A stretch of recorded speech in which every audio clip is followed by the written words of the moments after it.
Alors, une fois de plus, bonjour les amis. Je reviens maintenant là pour davantage.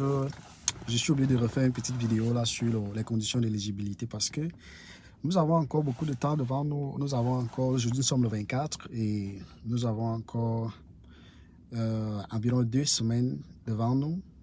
Environ un peu moins de 2 semaines devant nous. Des gens peuvent encore, des vies peuvent être sauvées, les gens peuvent avoir leur chance, ainsi de suite.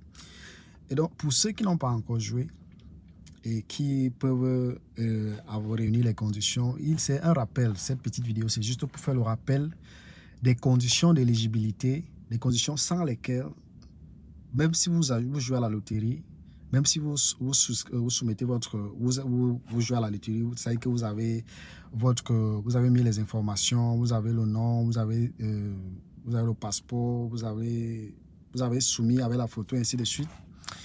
Si vous êtes présélectionné, si vous ne réunissez pas ces conditions-là, vous ne pouvez pas avoir votre visa, vous serez déçu lors de la procédure.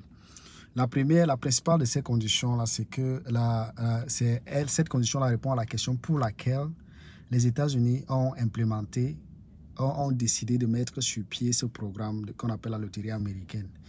La loterie américaine, c'est une politique d'immigration choisie qui donne la chance aux usagers dans le monde entier de venir aux États-Unis s'installer comme un pays de rêve et de chercher à travailler. Pour ça, je dois rappeler ici que pour avoir passé quelques temps déjà ici aux États-Unis, et dans le système éducatif, vous allez vous rendre compte que le système éducatif, les performances sont, ceux qui vont le plus à l'école, ceux qui sont le plus intéressés par l'école, ce sont les étrangers. Les Américains eux-mêmes sont très rarement intéressés par l'école. Ils ne vont pas très loin avec d'ailleurs. Donc, les États-Unis ont compris que leur économie, leur pays n'est rien sans les étrangers. Et ça, c'est la vérité. Je peux citer pour preuve de qui je tiens cette information Hillary Clinton, qui avait passé ça comme une insulte à Trump lors de leur course à l'élection présidentielle de 2016 ici. Donc, ils mettent sur pied cette politique-là pour donner la chance à tous les pays du monde entier pour venir aux États-Unis et s'installer et vivre, pour pouvoir participer à l'économie, le travail, et ainsi de suite. Ils ont donc défini les conditions d'éligibilité des pays. Ce n'est pas tout pays qui est éligible à participer à la loterie américaine. Ce n'est pas tout pays dont les ressortissants ont la chance l'opportunité de pouvoir participer à la loterie américaine. Les éligibilités sont accordées aux pays qui sont le moins représentés aux États-Unis, qui ont un taux d'immigration faible aux États-Unis.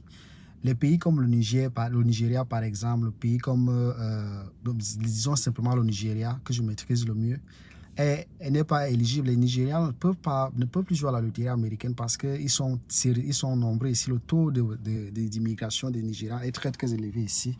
Donc, ils ne sont pas éligibles. Donc, il y a un certain nombre de pays. Il faut vous assurer que votre pays est éligible. La majorité des pays africains sont éligibles, à part le Nigeria. Je ne sais pas s'il y aurait un autre pays. Donc, il faut vous assurer que votre pays est éligible. D'abord, la première condition, c'est de appartenir à un pays membre, à un pays éligible. La deuxième condition, quand vous réunissez cette condition, la deuxième condition, c'est d'avoir le baccalauréat.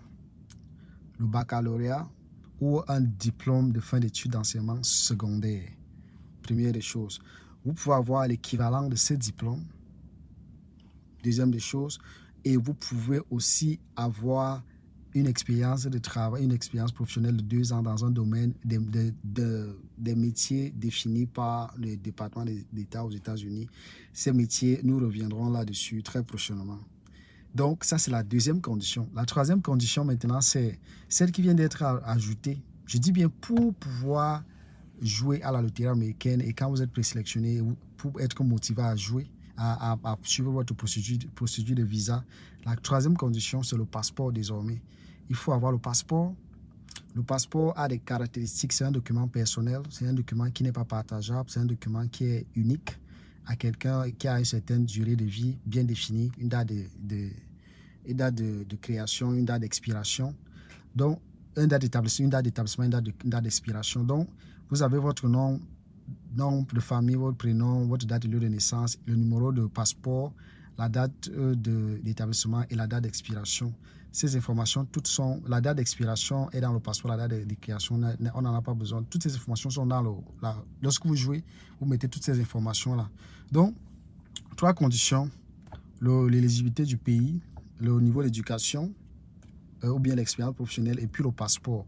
La 4e condition est celle qui vient d'être aussi ajoutée, mais celle-là intervient quasiment à la fin du processus de l'obtention du visa, parce que vous pouvez la présenter. Il s'agit de l'assurance maladie ou alors des moyens suffisants pour pouvoir couvrir vos factures médicales quand vous arrivez aux États-Unis pendant les premiers 30 jours aux États-Unis.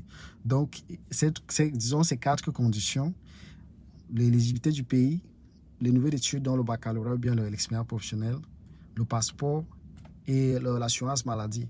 Quand vous réunissez ces 4 conditions, tout ce qui rentre au milieu, on vous demande juste de respecter les procédures. Nous partons sur une base ici où les gens disent, ils vont avec la vérité, disent la vérité. Donc vous n'avez pas à vous inquiéter. Vous avez été clair sur votre date de naissance, vos noms, votre statut matrimonial, vos enfants, bien, vous avez respecté tout cela et vous avez toutes ces conditions respectées. Vous avez le OK pour pouvoir obtenir votre visa et vous préparer à venir aux États-Unis.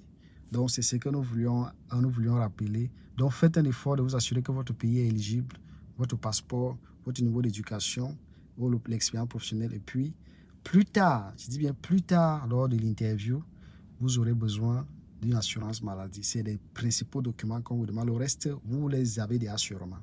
Le reste, c'est juste des informations. Vos informations personnelles, vous les avez déjà sûrement. Mais voilà les 4 conditions qu'il faut, les principales 3, et la dernière qui est vers la fin qu'il faut remplir. Donc, c'est un peu ce que nous avions à partager avec vous. Merci et restez connectés. À plus.